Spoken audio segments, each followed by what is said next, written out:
አሁን ወደ ሳርጀሪ ክፍል ሊገባ ነው። ሕክምናዬን እንደጨረስኩ በታላቅ ምስጋና ፕሮግራም እንደምንገናኝ እምነቴ ሙሉ ነው። ደጉ የአገሬ ሕዝብ አሁንም በጸሎታችሁ አትርሱኝ። አመሰግናለሁ።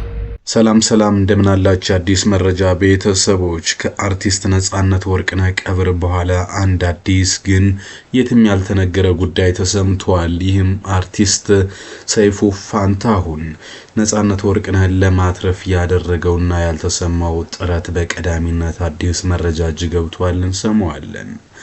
በሁለተኝነት በጎ አድራጊውና ለኢትዮጵያ እናቶች እንዲሁም ደግሞ ለሁሉም ማህበረሰብ ቀድሞ ደራሹ ማስተር አብነትን የተመለከተ ከውጭ ሀገር ሆስፒታል የወጣ መረጃም ተሰምቷል። ለመሆኑ ማስተር አብነት በአሁኑ ሰዓት የጤና ሁኔታ ምን ይመስላል የሚለው አዲስ ነገር እንነግራችኋለን። ከወራት በፊት ወደ መቀሌ አሸንዳ ለማክበር ለመሄድ አውሮፕላን ላይ ተሳፍሮ ከአውሮፕላን ላይ አልወርድም በሚል ንትርክ ምክንያት በጸረ ሽብር ሕግ ተከሶ የነበረው ጆን ዳንኤል ከተፈታ በኋላ የተለያዩ ማህበራዊ ጉዳዮችን እየሰራ መሆኑ ይታወቃል። በመንገድ ላይ ጽዳት ላይ ከሚሳተፉ እናቶች አንስቶ ሰሞኑን አርሲ ላይ ሲንቀሳቀስ ታይቶ ነበር። ይሁንና ጆን ዳንኤል ያልተገመተ የጤና እክል ገጥሞታል እየተባለ ነው። እነዚህ ሶስት ዋና ጉዳዮችን እንሰማለን። ለጥቂት ደቂቃዎች ከኛ ጋር አብራችሁ እንድትቆዩ በአክብሮት እንጋብዛለን። ከህልፈቱ ጀምሮ ቀብሩን በማስፈጸም ለክቡር ጋዜጠኛ ሰይፉ እና ቴዲ ባናና ታገስ ስጋ ቤትና ጓደኞቹ በአጠቃላይ ሲረባረቡ በመቆየት ድኳኑን በማስተከል ልዩ መርሃ ግብሮችን እንዲከናወኑ ይሄ ቀብር እንደዚህ እንዲያምር ያደረጋቸው ሁሉ አጋዕዝተ ዓለም ሥላሴ ይጠብቅልን። ቀዳሚ ያደረግነው የማስተር አብነት ከበደን ጉዳይ ነው። ማስተር አብነት ከበደ ለኢትዮጵያ እናቶች በተለይ ከንጦጦ እንጨት በመልቀም ልጆቻቸውን የሚያስተምሩ ራሳቸውን የሚያስተዳድሩና ብዙ ዋጋ የሚከፍሉ ሴቶችን ህይወት ቪዲዮ በመስራት ነበር መታወቅ የጀመረው። ከዛም በዘለለ በሞተር ሳይክል ላይ በሚያሳየው ሾው በኢትዮጵያ ልብና እንዲሁም ደግሞ ማንነት ውስጥ ሰርጾ መግባት የቻለ ሰው ነበር። ከዛ በኋላ የበጎ አድራጎት ስራው እጅግ የሰፋ ነበር። ከሰሞኑ በአዲስ ሚዲያ ኔትወርክ ላይ ቀርቦ መታመሙን ተናገረ። የኢትዮጵያ እናቶች፣ ወጣቶች፣ አባቶች፣ ህፃናት በሙሉ ጸልዩልኝ ጤናዬ ጥሩ አይደለም ብሎ ነበር። ከዛም በኋላ እንግዲህ እርሱ እየከሳ የህመሙ ምንነት ሳይታወቅ ረጅም ጊዜያትን አስቆይቷል። ከዛም በኢትዮጵያ በሚገኝ ሆስፒታል ውስጥ ለረጅም ጊዜ ቆይታ አድርጓል ማስተር አብነት ከበደ። በዚህ ጊዜ ውስጥ እንግዲህ ኦርቶዶክስ፣ ሙስሊም አባገዳዎችን ጨምሮ ሁሉም የማህበረሰብ ክፍሎች ሄደው ጠይቀውታል። እንዲሁም ደግሞ የአዲስ አበባ ከንቲባ አዳነች አቤቤን ጨምሮ። ግን አብነት በሀገር ውስጥ ሊሻለው ባለመቻሉ ምክንያት ወደ ውጭ ሀገር ለህክምና ሄዷል። ዛሬ ውጭ ሀገር ህክምና ካለበት አንድ ጉዳይ ተሰምቷል። እርሱም ለሰርጀሪ ዛሬ መሰራቱን የተሰማው። እናም ሰርጀሪው በተሳካ ሁኔታ ተጠናቋል ነው የተባለው። እርሱ ከሰርጀሪ ከመግባቱ ከጥቂት ደቂቃዎች ቀደም ብሎ በዛሬው ዕለት ቀዶ ህክምናን አደርጋለሁ። የኢትዮጵያ እናቶች፣ አባቶች እንዲሁም ደግሞ ሁሉም ሰው እኔን የሚረዳኝ እናንተ ጸሎት ነውና ዳግም በእናንተ ጸሎትና ምርቃት ቆሜ ወገኖችን እንዳገለግል እግዚአብሔር ይፍቀድና ይርዳኝ በሚል ገልጾ ነበር። ነገር ግን አሁን ላይ ማደንዘዣው ሙሉ በሙሉ ያለቀቀ ሲሆን ቀዶ ጥገናው ግን መከናወኑና ምናልባትም የእርሱ ህክምና በጥሩ ሁኔታ እንደሚጠናቀቅና ወደ ሀገሩ ተመልሶ የሚወደውን ማህበረሰብና ህዝብ እንደሚጠቅም ተስፋ እየተጣለበት ይገኛል። ይህ ዜና እንግዲህ ተወዳጁን አርቲስት ባጣን ማግስት መሰማቱ ደግሞ በርካቶች ስጋት እንዲገባቸው አድርጎ የነበረ ቢሆንም ማስተር አብነት ከበደ በአሁኑ ጊዜ ያለው የጤና ሁኔታ ግን እየተሻሻለና ጥሩ መልካም ነገሮችን እየያዘ መሆኑ ተሰምቷል። አዲስ መረጃም ለማስተር አብነት ከበደ እግዚአብሔር ምሕረቱን እንዲያመጣለት ይመኛል። እናንተም እስኪ ለወንድማችን ጤናና ምሕረቱን እንዲለግሰው እግዚአብሔር በመልካም ምኞታችሁን ግለጹለት። ወደ ሁለተኛው መረጃ አለፍን። የተወዳጁ አርቲስት ነጻነት ወርቅነህ ህልፈት በርካቶችን ያሳዘነ ያስደነገጠም ነው። ቀብሩ ከተፈጸመ እንኳን እስካሁን ድረስ በርካቶች የነፂን ሞት ለማመን እንደተቸገሩ ናቸው። በተለይ ጓደኛው አስናቀ በርካቶችን አስለቅሶ በርካቶችን ያሳዘነ ሲሆን ለ29 ዓመታት የዘለቀው ጓደኝነት የበርካቶችንም ያስደነቀው ሆኖ ነበር። በእርግጥ ነጻነት በኢቢኤስ አማካኝነት ከሀገር ውጭም ታክሟል። በሄንድሪል ሆስፒታል ሄዶ የታከመው ሕክምናም አንዱ ለዚህ ማሳያ ነው። ይሁንና አንድ ሰው አለ ግን በርካቶች በአደባባይ የማይናገሩለት ነው። ይህ ሰው ሰይፉ ፋንታሁን። ሰይፉ ፋንታሁን ነጻነትን በግል ለማሳከምና ለማዳን ረጅም ጥረት ሲያደርግ ነበር ተብሏል። በእርግጥ ትናንትና ኢቢኤስ በሰራው ቀጥታ ስርጭት ላይ ሰይፉ ፋንታሁን በእንባ ታጅቦ ሲያለቅስ ተስተውሏል። ግን ከዛ በፊት ሰይፉ በአደባባይ የማይናገርና ጨብጭቡልኝ ብሎ ከፊት የማይቆም ሰው ይሁን እንጂ ለተጎዱና ለታመሙ ኢትዮጵያን ቀድሞ በመድረስ ግን የሚያለው ሰው የለም። እናም ተወዳጁ አርቲስት ነጻነት ወርቅነህ ነፂን ለማሳከም በርካታ ገንዘብ ማውጣቱን ከሀገር ውስጥ እስከ ውጭ ድረስም ብዙ ጥረት አድርጎ ነበር የሚለው መረጃ ዛሬ ከቀብሩ በኋላ ማለት ነው እየተሰማና እየተነገረ የሚገኝ መረጃ ነው። በእርግጥ ነጻነት ወርቅነህ ልጁ፣ ቤተሰቡ፣ የኢትዮጵያ ሕዝብ በአንድነት ያዘኑለት ነው።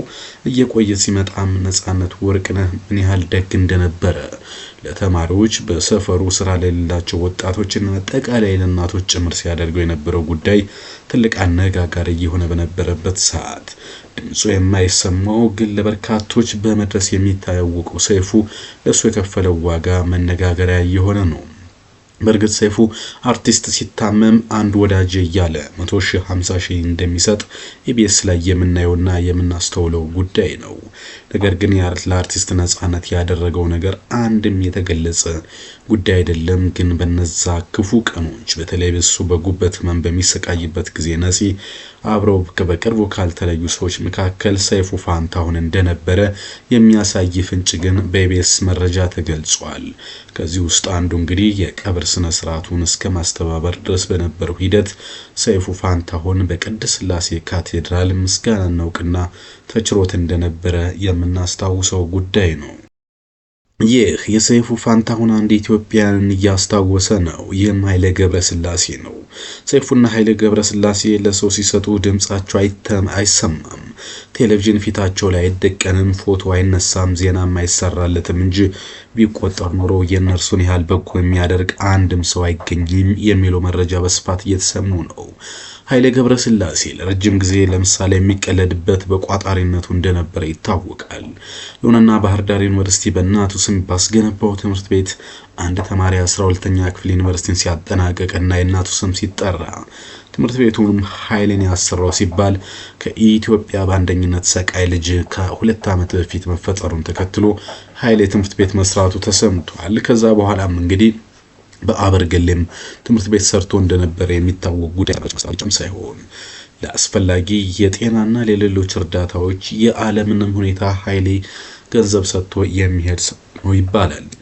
ሰይፉ ፋንታሁንና ኃይሌም እንዲሁም ሰይፍ ሻና ኃይሊሻ ወይም ኃይላችን ተብለው የሚጠራሩና እጅግ ቅርበት ያላቸው ጓደኛሞች ናቸው። ሁለቱ ሰዎች ለኢትዮጵያ ሕዝብ፣ ለተቸገሩ ሰዎች፣ ለአርቲስቶች የሚያደርጉት ነገር እጅግ ብዙ ወደፊት ደግሞ በመጽሐፍም በፊልምም በሙዚቃም ሊነገር የሚችል ባለ ታሪኮች አውጥተው የሚመሰክሩት ሀቅ ነው ተብሎ እየተገለጸ ነው። ይሁንና ነፂ ማለፉን ተከትሎ ስለ ሰይፉ በጎ ነገር መናገር ግን ያስፈልጋል እየተባለ ነው። ሰይፉ ከዚህ በፊት ለበርካታ አርቲስቶች ከማሳከሙም ገንዘብ ከመርዳቱም በዘለለ ለመቄዶንያ ግን ለበርካታ ቀናትን በመፍጀት ያደረገው ድጋፍ ፍጹም የማይረሳ ነው። አሁን ወደ መጨረሻው መረጃችን እናልፋለን። እሱም የጆን ዳንኤል ጉዳይ ነው። ጆን ዳንኤል ጆኒ በሙዚቃ ስራዎች እናውቀዋለን። ከዛ ይልቅ በርካቶች ከአውሮፕላን ላይ ወጥተው አልወርድም በሚል ያስተላለፈው መልእክት ያስታውሳሉ። ይሁንና ጆን ዳንኤል በተለያዩ በጎ አድራጎት ስራዎችም የሚታወቅ ወጣት ነው። ለምሳሌ ቦረና ላይ ያደረገውን ድጋፍ እናስታውሳለን። እንደ ሌላኛው ያገሩ ልጅ እንደ ማስተር አብነት ሁሉ ማለት ነው። ግን ወደ መቀሌ አንድ ቀን እየሄደ ያለ የተፈጠረው ነገር የህይወት መስመሩን ፍጹም የቀየረ ነበር። በአየር ንብረት ለውጥ ምክንያት አውሮፕላን በረራ በተሰረዘበት ከአውሮፕላን አልወርድም ብሎ ባስነሳው ግርግር ምክንያት የጆን ዳንኤል መጨረሻ ወደ እስር ቤት ሆኗል። በርካታ ወራትን በእስር ቤት ያሳለፈው ጆን ዳንኤል ከናዮ ጋር በነበረው ግንኙነት የተጸነሰው ልጅም በእስር ቤት ራሱ ተወልዶ በኋላም ግን እርሷ በመጨረሻው ሰሞን ከእስር ቤት ወጥታ እንድትወልድና በኋላም ወደ እስር ቤት ተመልሳ ጉዳዩን እንድትከታተል ተደርጎ ነበር ናዮ።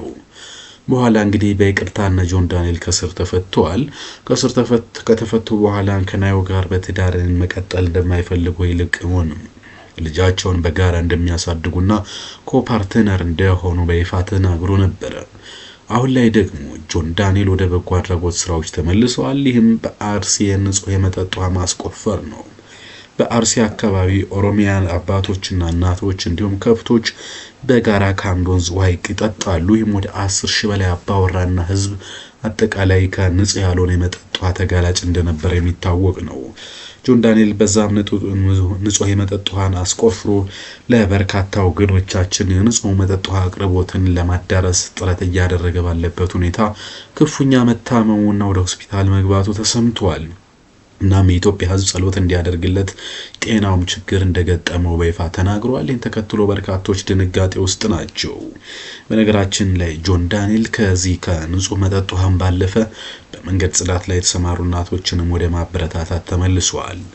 እርሱ እንደሚለው ከአውሮፕላን ላይ ያለው 27,000 ህዝብ እንዳትወርድ ጀግና ጆ እያለ ሲያበረታታኝ ነበር። እስር ቤት ስገባ ግን 27,000 ሰው ሳይሆን የጠየቀኝ ሰው 27 ሰው አይሞላም። ስለዚህ ሰዎች በበጎ ጊዜ ያሉ ሰዎች በክፉ ነገር ጊዜ ግን ማንም አይገኝም እያለ አሁን ላይ በጎ ለማድረግና ጥረት ሲያደርግ ታስተውሏል። በአርሲም እንግዲህ የባህል አልባሳቱን ሁሉ ተበርክቶለት ተመርቋል። ለቦረና ህዝቦች ያደረገው ነገር ትልቅም እንደሆነ ተሰምቷል። አሁን የማዞር ጥረት እያደረገ የሚገኘው ጆን ዳንኤል ወደ ሆስፒታል መግባቱንና የኢትዮጵያ ህዝብ ጸሎት እንዲያደርግለትም በይፋ ጥሪ አስተላልፏል። እነዚህ 3 ደጋግ ኢትዮጵያውያን ሁሌም በሰላም በጤና እንዲኖሩና ጤናቸው ተመልሶ ለሀገራቸው ለወገናቸውና ብዙ ስራ ለሚያስፈልጋት ኢትዮጵያ ይደርሱ ዘንድ አዲስ መረጃ ይመኛል። እናንተም በጎ አድራጎታችሁን በመግለጽ ለነዚህ እንቁ የሀገር ልጆች በጎ ጤናቸው ሻሻል ዘንዳ ሐሳብ አስተያየታችሁን እንድትገልጹላቸው እንመኛለን። ያሁኑና በቃን። በቀጣይ የሚሰሙ አዳዲስ መረጃዎች ካሉ እንመለሳለን። ቻው ቻው።